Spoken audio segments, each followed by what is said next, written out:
السلام عليكم ورحمة الله وبركاته. اللهم صل وسلم وبارك على سيدنا محمد. أهلا بيكم تالتة إعدادي.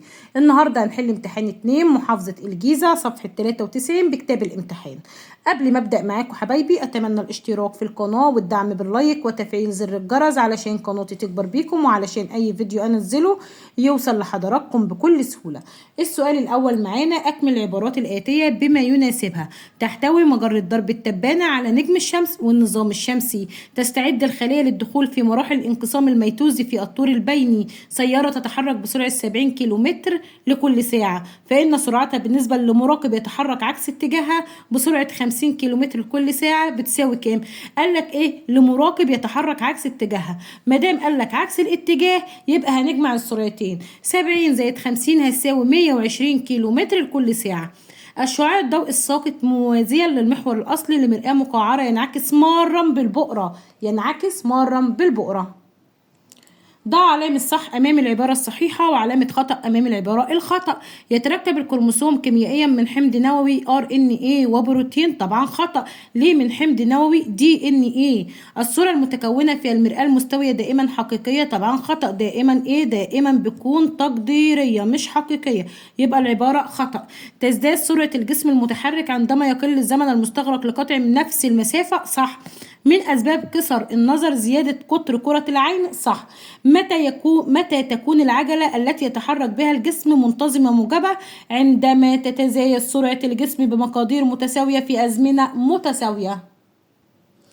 اختر الإجابة الصحيحة مما بين القوسين. افترض العالم لابلاس أن أصل المجموعة الشمسية هو السديم. لتحديد الطول يلزم معرفة المقدار ووحدة القياس. يمكن أن تتجدد أذرع نجم البحر المقطوع وتعطي حيوانا كاملا جديدا إذا احتوت على جزء من القرص الوسطي. إذا تحرك جسم فقطع مسافة 50 متر في خط مستقيم في اتجاه ثابت يكون مقدار الإزاحة مادام قالك في اتجاه ثابت يبقى هنقول برضو المسافة الإزاحة هتبقى 50 متر. ما دام المسافة 50 متر هتبقى الإزاحة 50 متر. ليه؟ لأن هنا قالك في اتجاه ثابت. السؤال اللي بعد كده معانا: اكتب المصطلح العلمي الدل على كل عبارة من العبارات التالية. السرعة المنتظمة التي لو تحرك بها الجسم لقطع نفس المسافة في نفس الزمن دي السرعة المتوسطة. ظاهرة تسهم في تبادل الجينات بين كروماتيدات الكروموسومين المتماثلين وتتوزع عشوائيا في الأمشاج دي ظاهرة العبور. تاني، ظاهرة تسهم في تبادل الجينات بين الكروماتيدات والكروموسومين المتماثلين وتتوزع عشوائيا في الأمشاج دي ظاهرة العبور. النقطة التي تتوسط السطح العاكس للمرآة الكرية طبعا ده القطب، ممكن تكتب قطب المرآة. حاصل ضرب سرعة الجسم المتحرك في الزمن المسافة.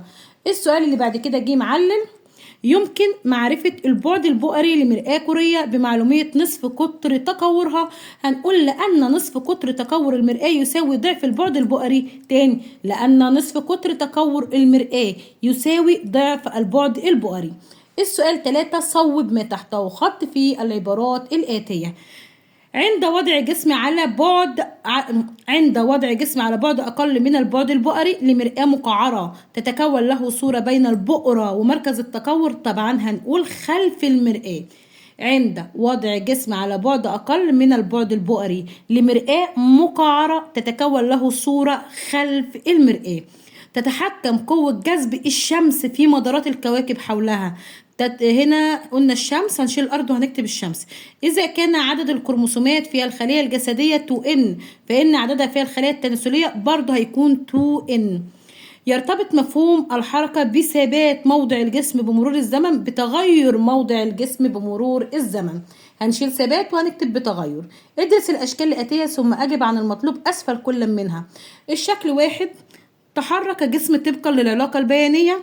اوجد المسافة التي قطعها بعد مرور 5 ثواني. هنا فين ال5 ثواني؟ اهو المسافة اللي قطعها هتبقى قد ايه؟ هتبقى 25. المسافة اهي 25 في ال5 ثواني اهو. السؤال اللي بعد كده 2. يمثل الشكل أحد أطوار الانقسام الخلوي، ما اسم هذا الطور؟ ده الطور الانفصالي، الشكل ده بيمثل الطور الانفصالي. انقل الشكل الذي أمامك إلى كراسة الإجابة موضحا مسار الأشعة المكونة لصورة الجسم. طبعا الرسمة هتبقى بالشكل ده، هتنقلها في كراسة إجابتك بالشكل اللي أنا رسمها بيه ده. وأي رسومات عايز تفهمها يا ريت تدخل على فيديو الشرح، أنا شارحة الرسومات، جميع الرسومات ممكن ترسمها إزاي، إذا كانت الصورة تقديرية او اي صورة للجسم. طبعا ممكن حضرتك تخش على فيديو الشرح وتعرف طبعا ترسم الصور والخواص والمرآة وكل جميع الصور موجودة عندك في فيديو الشرح. يبقى الصورة هتنقلها في كراسة اجابتك هتبقى بالشكل ده. هنا اذكر خواص الصورة المتكونة. لا تتكون صورة، ليه؟ لان الجسم ايه؟ عند البقرة. لا تتكون صورة، بص الجسم فين؟ دي البقرة اهو، الجسم عند البقرة، يبقى لا تتكون صورة. اذكر صور التكاثر اللاجنسي في كل مما يلي. قال لك ايه؟ اللاجنسي: الاميبا بالانشطار الثنائي، الاسفنج بالتبرعم. اختر من العمود ب ما يناسب العمود ايه؟ السرعة المتجهة نختار لها رقم 3، هي السرعة القياسية ولكن في اتجاه ايه؟ واحد، يبقى السرعة المتجهة هي السرعة القياسية بس في اتجاه واحد. التكاثر الجنسي هنختار رقم 4، يعتمد على عمليتين أساسيتين هما تكوين الأمشاج والإخصاب. يبقى هنا التكاثر الجنسي يعتمد على عمليتين أساسيتين هما تكوين الأمشاج والإخصاب. العدسات اللاصقة هنختار رقم 1، تستخدم بدلا من النظارات. طبعا السؤال ده سهل. الكون برضو سهل، هو فضاء واسع ممتد يحتوي على المجرات والنجوم والكواكب. السؤال اللي بعد كده: استخرج الكلمة الغير مناسبة في كل عبارة من العبارات الآتية. العجلة، الكتلة، الإزاحة، القوة. الكلمة اللي غير مناسبة الكتلة. طب ايه اللي بيربط بينهم؟ ان هي كميات فيزيائية متجهة، بس هو ما طلبش منك ايه اللي بيربط بينهم. يرى الشخص الأجسام البعيدة بوضوح، تتكون الصورة خلف الشبكية، تتكون الصورة أمام الشبكية، يعالج باستخدام عدسة محدبة. تتكون الصورة أمام الشبكية ده إيه؟ ده قصر نظر، أما الباقي ده كله طول نظر. التكاثر بالأوراق، التكاثر بالجذور، التكاثر بالسيقان، التكاثر بالبذور. طبعا التكاثر بالبذور ده تكاثر إيه؟ الكلمة اللي غير مناسبة. التكاثر بالبذور دي الكلمة اللي غير مناسبة. خواص الصورة فيها المرآة المحدبة، تقديرية، معتدلة، مقلوبة، مصغرة. طبعا كلمة مقلوبة هي الكلمة اللي غير مناسبة لأن تقديرية، معتدلة، مصغرة. سيارة تحركت من السكون، يعني السرعة 1 بتساوي 0 ووصلت سرعتها إلى 30 متر لكل ثانية، دي السرعة 2 بتساوي 30 متر لكل ثانية خلال 10 ثواني، يعني الزمن ب10 ثواني. احسب العجلة. العجلة ليها ايه؟ ليها قانون. القانون بنقول العجلة بتساوي عين 2 ناقص عين 1 على الزمن. عين 2 بكام؟ عين 2 ب30، وعين 1 بكام؟ ب0 على الزمن بكام؟ ب10. هتساوي كام؟ 30 ناقص 0 على 10 هتساوي 3 متر لكل ثانية تربيع.